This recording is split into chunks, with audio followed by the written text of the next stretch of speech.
Révélée à moins de 20 ans par le spectacle La Revue Nègre, au Théâtre des Champs-Élysées en 1925, Joséphine Baker était originaire de Saint-Louis, dans le Missouri aux États-Unis.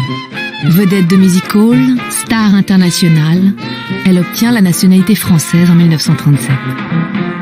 Pendant la drôle de guerre, elle parcourt le front et chante pour les soldats J'ai deux amours.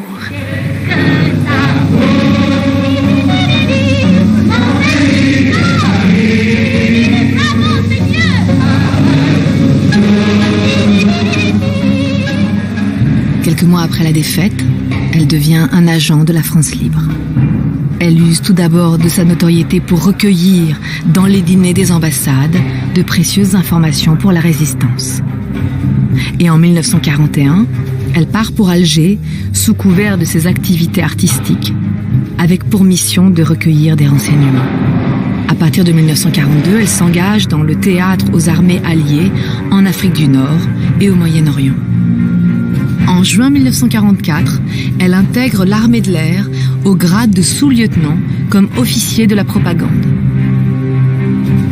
Elle va suivre la première armée française et donner des concerts pour recueillir de nouveaux fonds.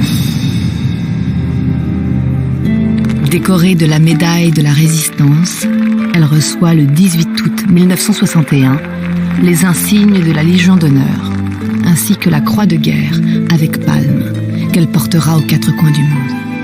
Elle recevra les honneurs militaires avant d'être inhumée le 15 avril 1975. Et elle figure dans la mémoire de tous les Français comme l'une des grandes héroïnes de ces années.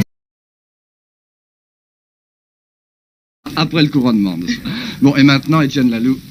Eh bien, en dehors des Français qui sont fixés en Angleterre, comme Hélène Corday, comme le Père Auguste, qui sont devenus des célébrités londoniennes, il y a aussi un certain nombre de vedettes de passage à Londres en ce moment, à l'occasion du couronnement. Maurice Chevalier, par exemple, est attendu d'un jour à l'autre. Quant à Joséphine Baker, depuis combien de temps êtes-vous arrivée à Londres, Joséphine Baker? À peu près 10 jours. Et vous êtes une habituée de Londres. Vous êtes venue, je crois, des tas de fois dans votre vie. Oui, monsieur. Vous connaissez parfaitement Londres. Oui, c'est vrai.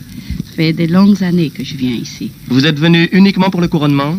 Oui, plus ou moins. Est-ce que vous faites quelque chose en même temps à Londres? Oui. On vous voit quelque part? Télévision, j'ai déjà fait lundi passé, télévision. Et maintenant, chaque soir, je chante au Don Juan.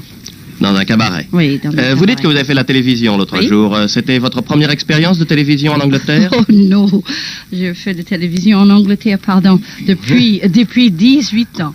Depuis 18 ans? Voilà, voyez-vous ça. Vous voulez nous raconter votre première expérience? C'était très drôle, de reste. Je crois qu'il y a un monsieur ici qui était au courant, comme moi, de cette première expérience que nous avons tous eue. Oui, c'est Emily Watts. Nous allons lui demander un petit mot tout à l'heure. Nous avons parlé tout à l'heure dans un petit coin. Je crois qu'il vous a vu dans une drôle de posture. C'était très drôle. Vous savez, c'était le moment des studios tout noirs.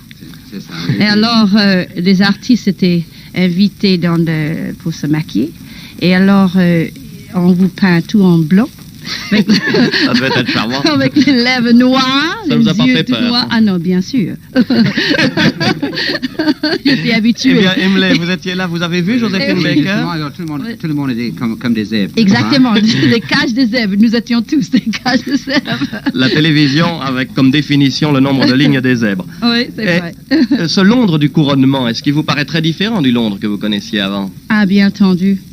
C'est la ville est déjà très gai maintenant, c'est magnifique. Il y a tas de gens dans la rue toute la nuit, des lumières. C'est vraiment Les gens aussi vous paraissent différents? Oui, ils sont très gais. Pardon, je ne veux pas dire que les Anglais ne sont pas gays. Mais enfin, je veux dire simplement... Oh, monsieur, tout de même.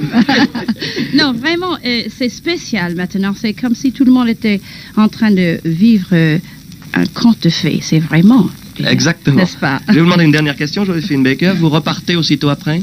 Oui, à Paris, pour faire des disques. Ça fait longtemps que je n'ai pas fait de disques. Alors on demande J'ai deux amours, toujours. La petite tonkinoise. Vous allez enregistrer tous vos vieux succès. Et c'est cela. Au revoir et merci encore. Merci. Moi, je vais ajouter une dernière question. Vous assisterez au couronnement? Vous avez votre place? Eh bien, pas tout à fait, mais j'ai déjà... Vous savez, je vous explique. Parce que moi, j'ai l'habitude de prendre toujours des places si c'est pas possible. J'ai déjà vu un petit endroit que je veux prendre au bord de trottoir. Je vais aller dans la nuit après le spectacle, je vais m'asseoir et j'attends jusqu'au lendemain matin. Et vous serez très modestement sur le bord du trottoir, vous ne serez pas dans un gradin. Alors. Vous êtes gentil. Bon, il y a quelqu'un que je voudrais...